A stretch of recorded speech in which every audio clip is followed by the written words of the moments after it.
இன்றைக்கி வீடியோவில் வந்து ஸ்லீவுக்கு வந்து எப்படி வந்து மெயின் பீஸ் வந்து பத்தலை அப்படின்னு சொன்னால் ஜாயிண்ட் எப்படி போடுறது அப்படிங்கிறத வந்து பார்க்கலாம்.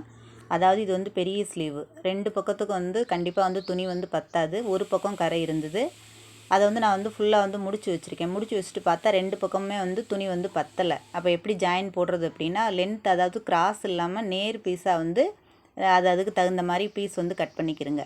கட் பண்ணிவிட்டு கரெக்டாக நல்ல பக்கம் பீஸை வந்து திருப்பி போட்டுட்டு அது மேலே வச்சு அப்படியே தச்சு வந்து திருப்புங்க. திருப்பிட்டு நீங்கள் வந்து பாருங்கள், பார்த்ததுக்கப்புறம் கொஞ்சம் கூட பிசுறு எதுவுமே இருக்காது.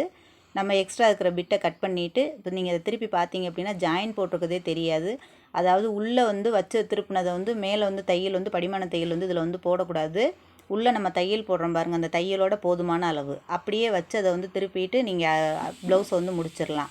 பிசுறு வந்து வெளியில் தெரியாது. நீட்டாக வந்து தச்சு திருப்பினதுக்கப்புறம் அந்த பிசுறு உள்ளே போயிடும். நீங்களும் இதே மாதிரி ட்ரை பண்ணி பாருங்கள். ட்ரை பண்ணி பார்த்துட்டு வீடியோ எப்படி வந்திருக்கு அப்படிங்கிறது வந்து கமெண்ட்டில் சொல்லுங்கள். வீடியோ பிடிச்சிருந்துச்சுன்னா லைக் பண்ணுங்கள். நன்றி. நெக்ஸ்ட் வீடியோவில் பார்க்கலாம்.